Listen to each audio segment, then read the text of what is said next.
Mitosis. Student mitosis से मतलब पढ़ा आप लोगों ने कि माइटोसिस किस तरह से बॉडी के अंदर सेम नंबर ऑफ क्रोमोसोम्स को इंश्योर करने वाली सेल डिवीजन है।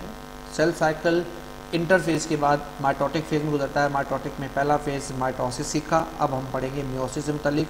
तो याद रखिएगा इसमें और पहले वाले में क्या फ़र्क है कि हमारे पास जो क्रोमोसोम्स होते हैं वो क्या हो जाते हैं, रिड्यूस टू हाफ हो जाते हैं। स्टूडेंट बहुत इंपॉर्टेंट हमारे पास टॉपिक है इसमें, जस्ट मियोसिस का प्रोफेज सीखना।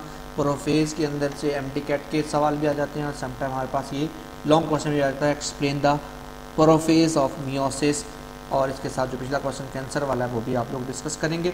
तो हमारे पास क्या जी, प्रोफेज के अंदर क्या होता है, मियोसिस क्या है, type of cell division in which the number of chromosome reduce to half. यानी क्रोमोसोम अगर आपके पास डिप्लॉयड सेल बन रहा है, डिप्लॉयड सेल में ये हो रही है, तो वो इसको कन्वर्ट कर दे किस में, हैप्लॉयड नंबर ऑफ क्रोमोसोम में, तो हम कहते हैं हमारे पास क्या है, ये मियोसिस है।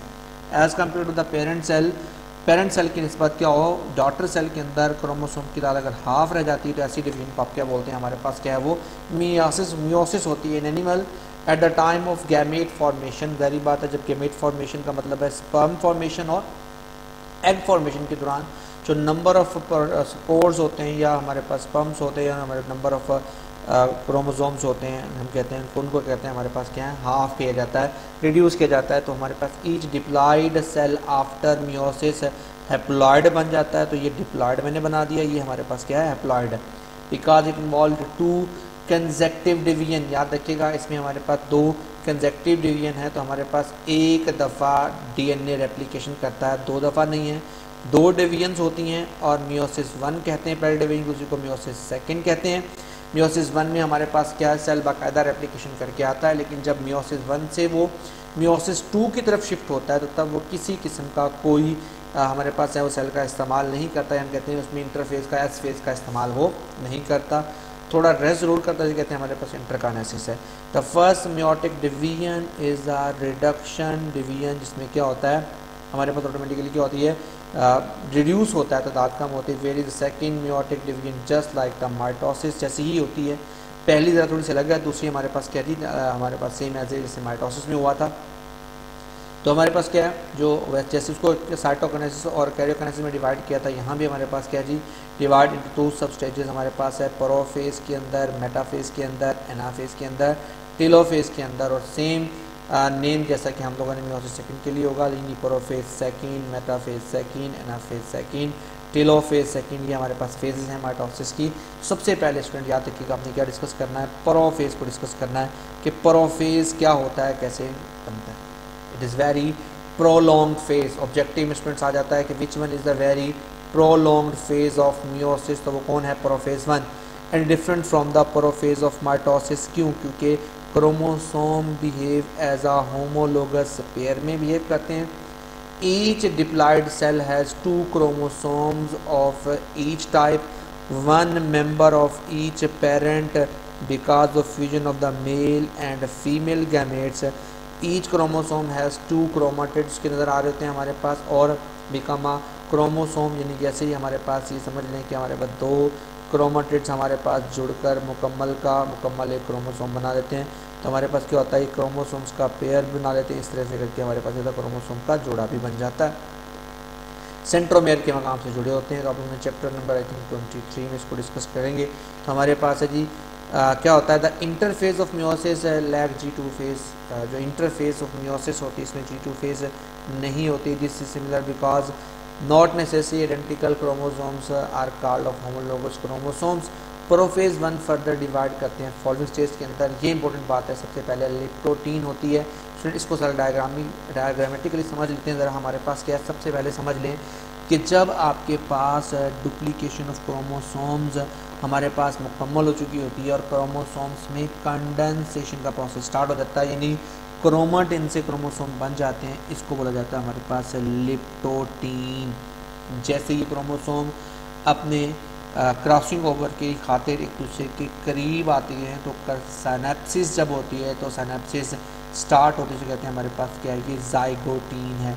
याद रखिएगा प्रोफेज का पेकाटीन भी है, पेकाटीन में क्या होता है, साइनेप्सिस कंप्लीट हो जाती है और क्रॉसिंग ओवर स्टार्ट हो जाती है। इसका मतलब है कि क्रॉसिंग ओवर होने तक हमारे पास क्या है जी, हमारे पास क्या है, ये पेकाटीन है। और पेकाटीन के फ़ौरन बाद स्टूडेंट याद रखिएगा कि कियाज़ विजिबल होता है जहाँ पर क्या होता है, क्रॉसिंग ओवर होनी होती है, उस पॉइंट को बोलते हैं हमारे पास कियाज़।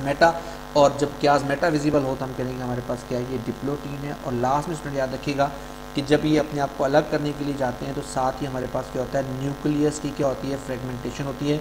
न्यूक्लियस इन्वेलप टूटता है तो हम कहते हैं हमारे पास क्या है, ये डायाकाइनेसिस कहलाता है। ये लास्ट स्टेज है। तो हम देख लेते हैं इसमें क्या क्या होता है। स्टूडेंट्स देखेंगे सबसे पहले क्रोमोसोम बिकम विजिबल, लिप्टोटिन के बारे में है। Short and thick student objective में बहुत दफ़ा आता है, कौन सी स्टेज में क्रोमोसोम विजिबल होना शुरू हो जाते हैं। तो size of nucleus increase, homologous chromosome start getting closer to each other, इसे कहते हैं हमारे पास क्या है, ये लिप्टोटीन है। नेक्स्ट स्टेज हमारे पास क्या, जाइगोटीन है। मैंने बताया था कि जैसे ही हमारे पास वो क्या करेंगे, साइनेप्सिस करने का काम स्टार्ट करेंगे तो हमारे पास ये क्या होगा, जाइगोटीन होगा। This pairing is highly specified and exactly pointed but with no definite starting point. को स्टार्टिंग पॉइंट नहीं होता। तो हमारे पास each paired but not fuse, आपस में नहीं होते हैं। Complex structure is called bivalent अटैटेड बनता है इसके अंदर। पेकाटीन है इसके बाद। पेकाटीन के बारे में स्टूडेंट याद रखिएगा, जब पेयरिंग ऑफ होमोलोगस क्रोमोसोम हो जाती है तो हम कहते हैं हमारे पास क्या, ये पेकाटीन है। मैंने स्टूडेंट फिर बता दिया, ऑब्जेक्टिव में बहुत दफ़ा आता है, पक्का ऑब्जेक्टिव एग्जाम्स के अंदर कोई भी एक लाइन लिख देते हैं। जैसे वो कह रहे थे हमारे पास synapsis start in zygotene, pachytene, diplotene, diakinesis, तो आपको वहाँ पर सही ऑप्शन का इंतखाब करना पड़ता है जाइगोटीन के जैसे। पेकाटीन के अंदर भी होमोलोगस क्रोमोसोम्स के जो पेयरिंग है वो कहाँ पर कंप्लीट होती है, तो वो पेकाटीन के अंदर होती है। Chromosome become more and more thick हो जाते हैं। Each bivalent has a 4 chromatid with wrap around each other.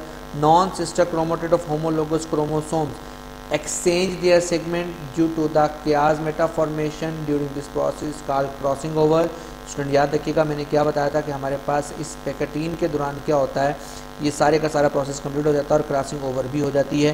तो स्टूडेंट ये बहुत दफ़ा ऑब्जेक्टिव में भी आ चुका है कि क्रॉसिंग ओवर का प्रोसेस किस प्रोफेज किस सब फेज़ में होता है, किस में हमारे पास होता है, तो हम कहते हैं इस फॉर्मेशन में पेकाटीन के अंदर ये होता है। In this way the reshuffling of genetic makeup होता है, जिससे क्या होता है, रिकॉम्बिनेशन, नए जो हमारे पास ट्रेड्स होते हैं वो हमारे पास रिकॉम्बिनेट होकर नज़र आते हैं। पेकाटीन में last for days, week, even a year. तो whereas the leptotene and zygotene can last only few hours.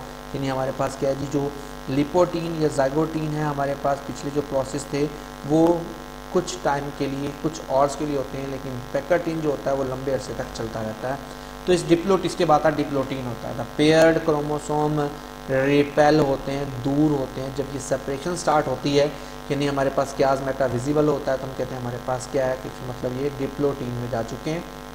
और is not complete because the homologous chromosome remain until by their point of interchange यानी chiasmata।